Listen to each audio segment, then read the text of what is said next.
Easter தாக்குதல் நடைபெற்று எங்களுடன் 6 வருடங்கள் பூர்த்தியாகின்றது. இலங்கை திருநாட்டின் ஜனாதிபதி அவர்கள் பதவியேற்று எங்களுடன் 7 மாதங்கள் பூர்த்தியாகின்றது. இந்த 7 மாதங்களிலே அநேக விடயங்கள் இந்த இடத்திலே பேசப்பட்டிருக்கின்றது. 6 மாதம் இலங்கையினுடைய கார்டினல் மல்கம் ரஞ்சித் ஆண்டகையிடத்திலே பேசப்பட்ட விடயங்களின் அடிப்படையிலே அவர் ஜனாதிபதியாக தெரிவு செய்யப்பட்டு அவரை கார்டினல் அவர்களை சந்திக்கின்ற பொழுது 6 மாத காலத்துக்குள் ஈஸ்டர் குண்டுதாரிகளை நான் கைது செய்து அவர்களுக்கான தண்டனை வழங்கப்படும் என்று உறுதிமொழி அளிக்கப்பட்டது. இருந்தும் இந்த நாட்டின் ஜனாதிபதி கடந்த 2 வருடங்களுக்கு முற்பதாக பாராளுமன்றத்திலே சமர்ப்பிக்கப்பட்ட ஈஸ்டர் குண்டுதாரிகளுக்கான இந்த விசாரணை அறிக்கை சமர்ப்பிக்கப்பட்டும் கடந்த 3 நாட்களுக்கு முன்பதாகத்தான் அது குற்றப்புலனாய்வு திணைக்களத்திடத்திலே வழங்கப்பட்டிருக்கின்றது.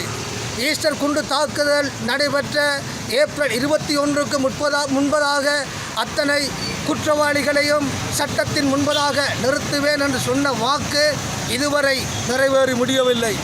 இந்த குண்டு தாக்குதலுடைய பின்புலத்தையும் குண்டு தாக்குதல் நடந்த விடயங்களையும் நாங்கள் தெளிவாக ஆராய்ந்து பார்ப்போமாக இருந்தால் அத்தனை குண்டு தாக்குதலின் இலக்குகளின் பொழுது அங்கே நடைபெற்ற வழிபாடுகளிலே கலந்து கொண்டவர்கள் தமிழர்கள் தங்களுடைய ஆராதனையை செலுத்துகின்ற ஒரு நேரமாக இருந்தது. கொச்சிக்கடை அம்மையார் கோயிலிலே நடைபெற்ற பூசை முடிவெற்ற தமிழர்களுக்கான பூசை நடைபெறுகின்ற பொழுதுதான் இப்படிப்பட்ட குண்டு தாக்குதல் நடந்திருக்கின்றது. ஆகவே இலங்கை தேசத்திலே இந்த குண்டு தாக்குதலிலும் கொல்லப்பட்டது தமிழர்கள்தான் இலக்கு வைக்கப்படுகிறார்கள் என்பதை நாங்கள் புரிந்து கொள்ள வேண்டும்.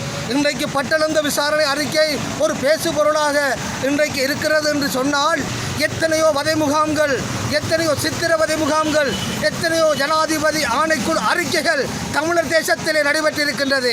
அந்த அறிக்கைகளை தூக்கி பார்த்து அதற்கான ஒரு நீதியான ஒரு விசாரணைக்கு முன்னெடுப்பதற்கு இன்றைக்கு இருக்கின்ற அரசாங்கம் தயங்குகின்றது. காரணம், இவைகளிலே கொல்லப்பட்டது தமிழர்களுடைய இழப்புக்கு நீதி கேட்பதற்கு தமிழர்கள் நாதியற்றவர்களாக இருக்கின்றார்கள். இன்னும் காலத்தை கடத்தி கொண்டிருக்காதபடிக்கு ஈஸ்டர் குண்டு தாக்குதல் மாத்திரமல்ல, இந்த மட்டக்களப்பு மண்ணிலே சத்திரகொண்டான் படுகொலையிலே ஓய்வு பெற்ற நீதியரசர் பாலக்கண்டர் தலைமையிலே நடைபெற்று முடிந்த ஆணைக்குழு அறிக்கை அங்கே குற்றவாளிகளை இனங்காட்டி வைத்திருக்கின்றது. பட்டளந்த விசாரணை அறிக்கை எடுத்தது போல் இந்த அறிக்கை ஏன் எடுத்துக்கொள்ளப்பட முடியாமல் இருக்கின்றது? ஆகவே இந்த நாட்டிலே 2 விதமான நீதிகள் நடக்கின்றது, 2 விதமான சட்டங்கள் இருக்கின்றது. தமிழர் தேசத்திலே ஒரு சட்டம், சிங்கள பகுதிகளிலே ஒரு சட்டம். தமிழர்களுக்கு ஒரு நீதி, சிங்களவர்களுக்கு ஒரு நீதி. இப்படிப்பட்ட ஒரு தேசத்திலே தான் நாங்கள் வாழ்ந்து கொண்டிருக்கின்றோம். இன்னும் காலத்தை கடத்த முடியாதபடிக்கு எங்களுக்கான நீதிகளை வழங்க வேண்டும் என்று சொல்லி இந்த அரசாங்கத்தை நாங்கள் கேட்டுக்கொள்வது மாத்திரமல்ல, சர்வதேச அழுத்தங்களும் இதற்காக கொடுக்கப்பட வேண்டும். இந்த நாளிலே பாப்பரசர் அவர் இயற்கை எய்திருக்கின்றார்.